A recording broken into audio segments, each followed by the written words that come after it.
I found a GPS tracker under my truck while changing the oil. It was professionally installed and still warm, which meant someone had placed it there very recently. At 70 years old, I couldn't understand why anyone would need to track me. To figure out the truth, I mailed the tracker to Canada. I didn't tell a single person. I just waited, watched, and listened. 12 hours later, my son's phone started ringing non-stop. His face drained of color, and in that moment, I knew exactly who had put it there. Before I tell you what happened next, leave a comment below. Where are you watching from, and what time is it there right now? I want to know how far this story is reaching. Saturday morning oil changes had been my ritual for 40 years. Same time, same routine. Slide the creeper under the F-150, drain the oil, replace the filter, fill it back up. My joints complained more than they used to, but I could still do the work myself. I always had, and I always would. That's when my hand hit something that shouldn't have been there. I froze, then felt around the undercarriage again, this time paying closer attention. My fingers touched metal. Smooth, foreign, definitely not part of the truck. I reached for the flashlight in my toolbox and rolled back underneath. The beam caught it instantly. A black box about the size of a deck of cards, magnetically attached to the frame, a tiny red LED blinking in the dark. Professional installation, industrial-grade magnet. This wasn't some cheap gadget from an electronics store. I'd been a mechanical engineer for 4 decades before retiring, and I knew equipment. This thing was expensive, $300, maybe $400, and it was warm to the touch. Not warm from the Montana sun, since it was barely 60 degrees out in October, warm from recent use. Someone had installed it not long ago. Very recently. I didn't rip it off. That would have been careless. Instead, I took photos from every angle with my phone. Close-ups of the serial number stamped on the side and wider shots showing exactly where it was mounted. I documented everything the way I'd been trained to document mechanical failures during my engineering years. Then I grabbed a paper towel from the workbench, carefully wiped my prints off the device, and removed it. The magnet released with a soft click. I sealed it in a Ziploc bag and carried it inside, leaving the oil change half-finished. At the kitchen table, I stared at the device through the plastic. It had to be a GPS tracker. But who would put one on a 70-year-old man's truck? I ran through the list in my head. Only 3 people had been in my garage that week. There was Harold, my neighbor, 2 plots down, 75 years old, and barely able to work his flip phone. No chance he installed this. There was the propane delivery driver who filled my tank on Monday, a stranger with no reason to track a random customer. And then there was my son, Ethan, who stopped by Tuesday afternoon, supposedly to check on the horses. I leaned back in my chair thinking. Ethan had spent 15 minutes alone in the garage. He said he was checking the tire pressure, just being helpful, making sure the old man's truck was safe. Except Ethan had never cared about those horses, not once in 35 years, and checking tire pressure doesn't take 15 minutes. My engineer's mind started lining things up. The warmth of the device meant it was active, transmitting. Someone was monitoring my movements, someone who knew enough to use professional equipment. I looked at Ethan's number in my phone.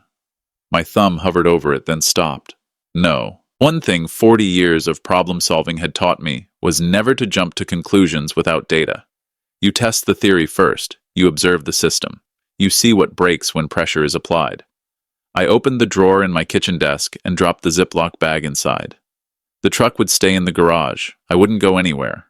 I'd wait to see who started asking questions. If someone had been tracking me, they were about to get very confused about why I'd suddenly stopped moving. I closed the drawer and looked out over my quiet ranch.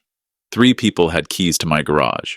Only one of them knew trucks well enough to install a tracker properly. My son. Still, I didn't call him. I didn't confront him. I did what engineering had always taught me, test the hypothesis before drawing conclusions. Sunday morning came quietly. I fed the horses, mended fencing, cleaned the barn. Normal weekend work. The F-150 sat untouched in the garage. The tracker stayed silent in my desk drawer. My phone didn't ring. On Monday, I stayed close to home, fixed the porch railing, organized the tool shed, cooked a pot of chili to last the week. No reason to drive anywhere. The truck didn't move. At 2 in the afternoon, my phone buzzed. Ethan. Hey, Dad, just checking in. His voice had that overly casual tone people use when they're trying too hard to sound relaxed. I'm fine, I said. No reason not to be. Haven't heard from you. Your truck running okay? There it was. Not, how are you feeling? Not, do you need anything? He asked about the truck. Actually, I'm having some transmission trouble, I said, keeping it in the garage for now. His voice shifted, tightened. What's wrong exactly? Where are you taking it? How long will it take? 3 questions in 5 seconds. That wasn't concern. That was panic struggling to stay hidden. Just some slipping between gears, I said. Probably needs new fluid. I'll deal with it when I deal with it. But why are you asking so many questions about my truck? There was silence on the other end. Then he said, I just want to make sure you're safe. At your age, car trouble can be dangerous. I'm 70, Ethan, not dead. I hung up. Ethan hadn't called to check on me. He called to check on the truck, which meant he was watching it. Tuesday morning, I was pulling weeds when the phone rang again. Dad. Hey.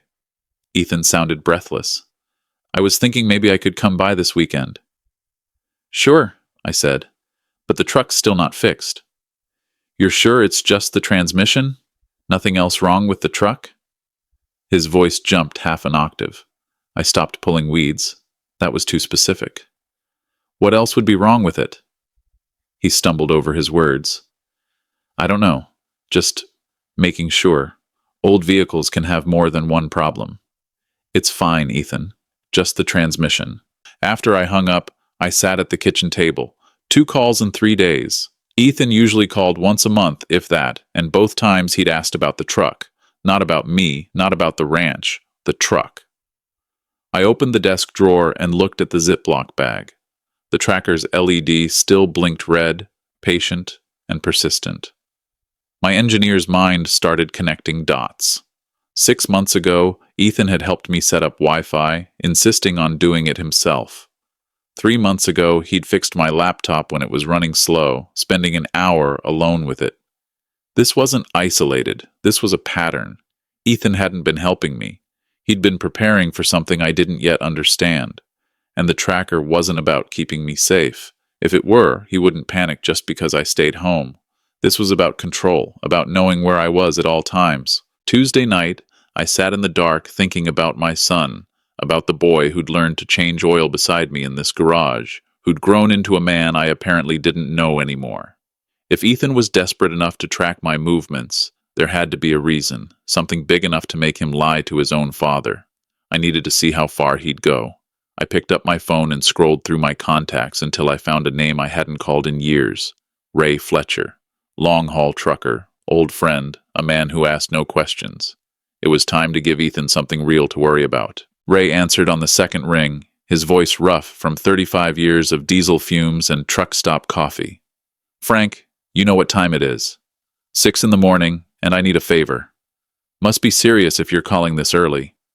Can you get something to Winnipeg for me? Silence, then a low chuckle. What kind of something? The kind you don't ask about. 20 minutes later, I met Ray at the I-90 truck stop just outside Bozeman. The Montana morning was cold and foggy, still clinging to the asphalt. His rig sat idling, engine rumbling like distant thunder. I handed him a small box, the tracker wrapped in bubble wrap and sealed with tape. No return address, no labels.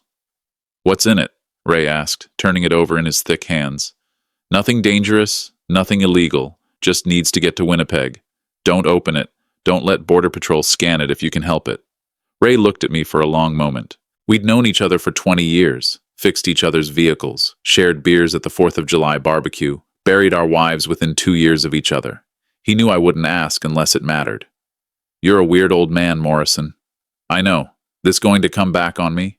No. He nodded, tucked the box behind his seat, and drove off north, red taillights disappearing into the fog. I watched until I couldn't see him anymore, then drove home. The waiting was the hard part. I fed the horses, checked the fence line, made a sandwich. I didn't eat, kept my phone in my pocket, volume all the way up. 2 p.m., nothing. 5 p.m., still nothing. At 7 chop, my phone buzzed. Text from Ray, package delivered to your friend. I typed back, thanks, I owe you. At 8 p.m., I was washing dinner dishes when the phone rang. Ethan. Hey, Dad, how's it going? Too cheerful, forced. Making dinner, I said. You just checking in? You home? Where else would I be? Right. Truck still broken? Still working on it. I set down the dish towel slowly. Ethan, what's this about? Nothing. I'm just making sure you're okay. His voice was tight, stretched thin like wire about to snap. 9 p.m. The phone rang again. Dad, where are you? Not a greeting. A demand. Raw panic. I'm at home, where I've been all day. Why are you yelling about the truck?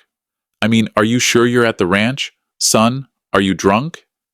In the background, Brittany's voice cut through sharp as glass. Give me the phone. No, let me... Ethan muffled, arguing with her. Ethan, what the hell is going on? His voice dropped to almost a whisper. Dad, we need to talk in person. Tomorrow morning, 9 a.m. It's important. Really important. Don't go anywhere tonight. Okay, just stay home. I'm 70 years old. Where would I go? After I hung up, I sat in the dark kitchen for a long time. Ethan hadn't asked if I was okay. He'd asked where I was, which meant he had the tracking app on his phone, watching, seeing his father's truck make an impossible journey 1,500 miles north across the Canadian border. My son had been watching my every move, and now that he'd lost me, he was terrified. Good. Let him sweat. Tomorrow I'd find out what else he'd been doing. That night I couldn't sleep. Something Ethan said wouldn't leave my mind. Are you sure you're at the ranch? How would he know if I wasn't? The tracker was already in Canada, unless there was another way he'd been watching me. At 1 a.m, I walked into my office. The laptop sat exactly where I'd left it. Ethan had set up my Wi-Fi 6 months earlier, insisted on doing it himself, and had fixed the computer 3 times when it slowed down. I opened Task Manager, something Ethan himself had once shown me how to do, ironically, and scanned the running processes. Most were familiar. One wasn't. Remote Access Service.x. I stared at it for a full minute. My first instinct was to search it on the laptop, then I stopped. If someone was watching my screen, they'd know immediately. I pulled out my phone and searched instead. What I read made my hands shake. Remote access software allows someone to view your screen, access files, and control your computer from anywhere. I checked the install date. 6 months ago, the exact day Ethan had helped with the Wi-Fi. I dug into the access logs. Files opened remotely while I wasn't home. Bank statements, legal documents, emails, property records. Someone had been reading everything. My passwords, my finances, my entire life. I wanted to uninstall it right then, but if Ethan was watching, he'd know I'd discovered it. Better to leave it. Let him think he still had control. I shut the laptop down carefully and sat there in the dark. A tracker plus spyware, location, and finances. That wasn't protection. That was preparation. At 2 a.m, I walked to Jim's house and knocked softly. He answered in a bathrobe, blinking. Frank, what's wrong? Mind if I use your computer?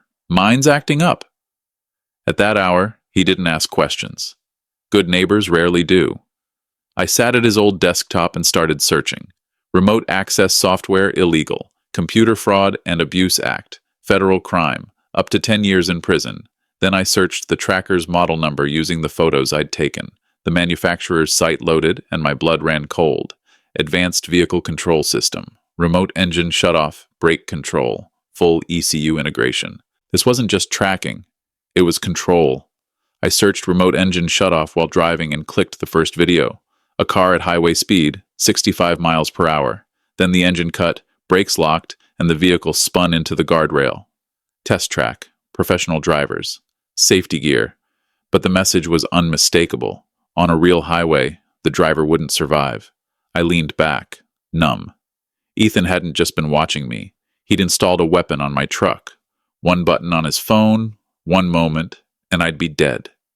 The question wasn't if anymore, it was why. I thanked Jim and walked home through the cold Montana darkness. By 6 that morning, I'd made 2 calls. First to Robert Mitchell, the attorney who handled my wife's will 10 years earlier. Second to Chuck Morrison at the auto shop. By noon, I'd know whether I was paranoid or whether my son was actually trying to kill me. Mitchell's office was downtown, 3rd floor of an old brick building. I arrived at 9 with a USB drive full of screenshots, tracker photos, and proof of the spyware. Robert stood as I entered, concern already on his face. "Frank, what's wrong?" I handed him the drive. He plugged it in and clicked through the files, his expression darkening with each image. "This is surveillance without consent," he said quietly. "Potentially a felony." "There's more," I said. "I think someone tried to file power of attorney in my name." His fingers froze on the keyboard. "You think? Or you know? I need you to check." He accessed Montana state records, typing for several minutes before looking up. "Frank, sit down." I already was. 2 weeks ago, someone submitted a durable power of attorney with your signature. The notary flagged it. The ID looked off. I tried calling you, but you were at your fishing cabin. No service. He turned the screen toward me. The signature was nearly perfect, 95% real. If I hadn't caught it, Ethan would have had legal control over everything, your ranch, your pension, even your medical decisions. My stomach tightened. How would he get my signature? Mitchell didn't hesitate. The spyware. He could scan old documents, manipulate images. He paused, then opened another file. 3 days ago, someone tried to use your property as collateral for a loan. The room tilted. That's impossible, I said. The ranch was paid off 12 years ago. Mitchell nodded. The title company flagged it and called me. Someone had forged my signature on a loan application. $340,000. The number hit me like a fist. Who would lend that much? Mitchell didn't hesitate. Not a legitimate bank. A loan shark operation disguised as an investment firm. High interest. Violent collection methods. When people don't pay, he said, then stopped. I didn't need him to finish. Ethan owes them, I said. Mitchell nodded. A lot, and he used your ranch without your knowledge. If he'd gotten power of attorney first, it would have been legal. At 11, I drove to Chuck's auto shop with the tracker photos. The garage smelled of oil and burned rubber. Chuck took one look at the pictures, and his expression hardened. Where'd you find this? Under my F-150. He led me into his office and typed the model number into his computer. Frank, this isn't just GPS. This is a kill switch device. He explained it connected directly to the engine control unit, capable of cutting fuel remotely, disabling the engine, locking the brakes. He pulled up a video, car traveling at highway speed, engine suddenly dead, brakes locked, the vehicle spinning out of control. At 60 miles an hour, you don't survive. I asked if it could be traced. He shook his head. Dark web purchase. Untraceable. But whoever installed it had physical access and knew exactly what they were doing. He looked at me seriously. Frank, this is attempted murder. You need to call the police. I drove home slowly, checking every car in my mirrors. Ethan had 340,000 reasons to kill me. He had the tools to do it. And according to Mitchell, the loan sharks would come calling in 2 weeks. That was 12 days ago. I had 48 hours left. I didn't sleep Thursday night either. I sat with a cup of cold coffee and stared at a phone number I hadn't called in 15 years. Mike Patterson, retired detective, the only man I trusted to dig into my son's life without judgment. At 2 in the morning, I opened a notebook and wrote a timeline. 6 months ago, spyware installed. 2 weeks ago, power of attorney attempt. 1 week ago, tracker installed. 3 days ago, loan application. The pattern was obvious. Escalation. I dialed. Mike answered on the third ring, his voice thick with sleep. This better be good. It's 2 in the morning. Mike, it's Frank Morrison. Silence. Then his tone changed. Frank, what's wrong? I need you to look into someone. My son. A long pause. He knew I wouldn't ask unless it was bad. What do you need? Everything. His finances, who he owes, what he's been doing. By tomorrow. That's a tall order. I'll pay triple. I don't need your money. If you're calling about your kid at this hour, it's bad enough. Give me 4 hours. At 6, my phone rang. Frank, sit down. I already was. Your son is drowning. He borrowed $340,000 from a firm called Apex Investment Solutions. The same loan sharks Mitchell mentioned. Worse, Mike said they were under FBI investigation, a money laundering front. When people don't pay, he said, they disappear. My blood ran cold. How much time does he have? 2 weeks. That was 12 days ago. In 2 days, they'll collect. With or without you on the ranch. Mike paused. Frank, your son sold you to dangerous people. I asked why. He hesitated. Gambling, online poker, crypto trading. Lost everything. Add Brittany's medical bills. Elective surgery insurance wouldn't cover. They were desperate. Instead of asking me for help, they decided to take it. Then Mike added, there's more. According to my source inside Apex, they sent someone yesterday to evaluate the collateral. Someone's been watching your ranch. I looked out the window at the dark, quiet land. Frank, you need protection, Mike said. These people don't negotiate. I asked what they usually do. His voice went flat. They remove obstacles. I'm the obstacle. Yes. If Ethan doesn't pay in 2 days, they'll come for you, and they won't ask you to sign papers. I asked what my options were. Call the FBI, call the sheriff, or give them what they want. You mean Ethan? With evidence, with a confession. If he's in federal custody, the collateral becomes worthless. The fraud comes out. Apex loses everything. I said it out loud. You're asking me to set up my own son. I'm telling you how to stop him before he kills you. Mike gave me 2 numbers, one for the FBI, one for a safe house. I wrote them down and thanked him. By sunrise, I'd made my decision. I wasn't running, I was fighting. Friday morning, I went shopping. Not for groceries, not for feed, not for anything a man my age should be buying. I drove to Billings, skipping Bozeman entirely. Small towns talk too fast. Billings offered anonymity. Best Buy had just opened when I walked in. A young clerk asked if I was setting up a system. Something like that, I said, paying cash for 4 Blink mini cameras and a cheap laptop.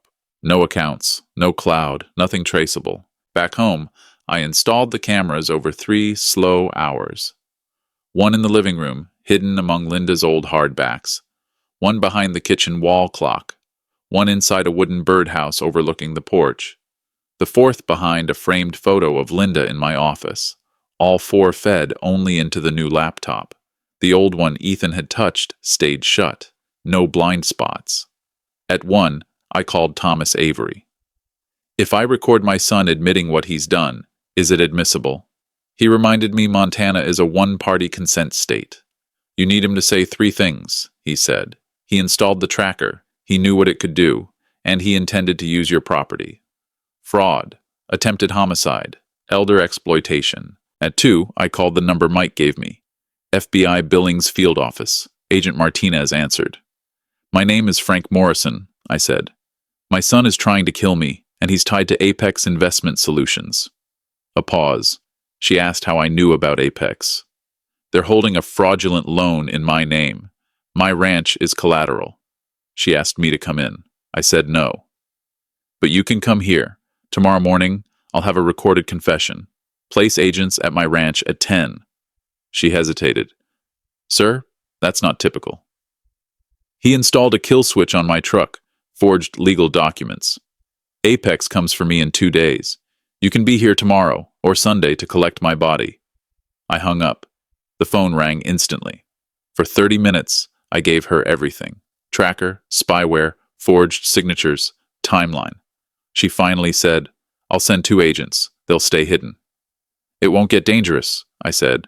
He's still my son. At 4, I practiced my questions in the mirror, gentle at first, tightening until the truth had nowhere left to hide. At 6, I called Ethan. Tomorrow, 9 a.m. Tomorrow, I said. Just you and me. His voice trembled.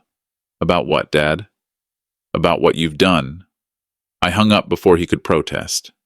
I didn't sleep that night. I sat watching the 4 camera feeds glowing on the laptop, the ranch silent around me. By morning, there would be no more pretending. At 8:55 a.m. Saturday, when I heard his truck crunch on the gravel, I checked the cameras one last time. Agent Martinez and Agent Harper were already hidden in the kitchen. I steadied myself and walked toward the front door. It was time. Dylan knocked 3 times, soft and hesitant, the way he used to when he'd broken something as a kid. Brittany stood beside him, uninvited. I should have known she'd come. I opened the door. Just you, I said. Brittany lifted her chin. Family business. I should be here. I stepped aside. They sat on the sofa. I took the chair across from them, The camera's capturing everything. Coffee? I asked. No, Dylan said, his voice cracking. Dad, what's this about? I found something under my truck. I let the words hang there. A GPS tracker, profession GPS tracker, professional installation. Silence. Dylan's face drained of color. Brittany's hand tightened around her purse. You taught me to change oil when you were 16, I said. You've been under that F-150, Dylan. Brittany started to speak. Frank, why would Dylan... $340,000, I cut in. That's why. You owe money to Apex Investment Solutions. Dylan sucked in a sharp breath, like the air had been knocked out of him. Dad, how did you... His voice broke. Brittany jabbed him hard with her elbow. I know everything, I said. Spyware on my laptop. Forged power of attorney. A loan taken out using my ranch.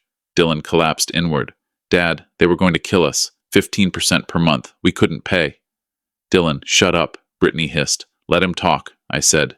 Dylan looked at me, desperate. The tracker was to keep you safe, to know where you were. I leaned forward.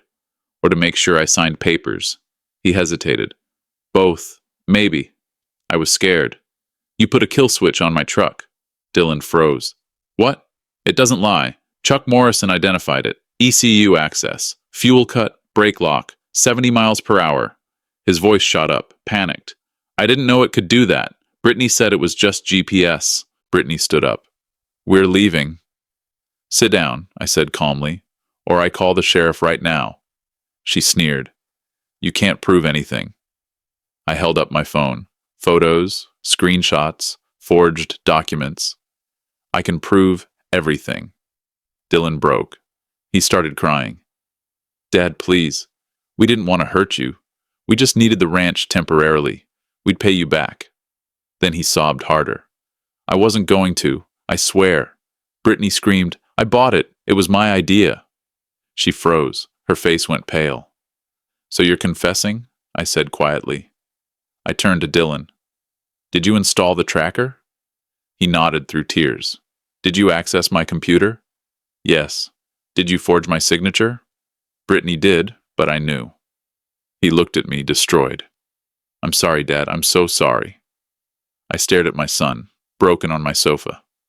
I'm sorry, too. Then I said, Agent Martinez, I think you've heard enough. Dylan's head snapped up. Martinez and Harper stepped out of the kitchen, badges raised. Dylan Morrison, Brittany Morrison, you're under arrest. Wire fraud, identity theft, elder abuse, attempted murder. Dylan didn't resist. He just kept crying. Dad, please, he said as they led him away. Brittany screamed, This is your fault. I said nothing. Through the patrol car window, Dylan looked back at me, tears streaming down his face. I didn't wave. The house felt hollow after they left. Martinez took my statement. They'd be arraigned Monday. Justice came, but it didn't feel like victory. It felt empty. 6 months passed. Winter melted into spring. Peace returned slowly. I sat on my porch with Scout, the border collie I'd adopted, Dylan's 5th letter in my hand. The first 4 still sat unopened. I remembered January. Dylan stood in court, thinner, in an orange jumpsuit. 8 years federal prison, 3 years supervised release. He nodded when the sentence came. Our eyes met. Brittany fought her charges. Lost. 5 years and a $100,000 fine. Apex Investment was raided 2 weeks later. 12 arrests. My ranch was placed in an irrevocable trust. Safe. Life found rhythm again. I joined an elder abuse support group, gave talks at senior centers, helped 3 families recognize the warning signs. One day my phone rang. Mr. Morrison, I found something under my car, a tracker. I knew the story. Document everything, I told him. Get a lawyer. Don't confront anyone yet. When I hung up, I felt lighter. I finally opened Dylan's letter. His handwriting shook. You were right to turn me in. It saved my life. I folded it and set it down. Maybe someday, not today. Scout nudged my hand. The Montana sky stretched wide and blue. People ask if I regret turning in my son. I don't. The alternative was letting him kill me. Blood may be thicker than water, But self-preservation is thicker than blood. That's not selfish. That's survival.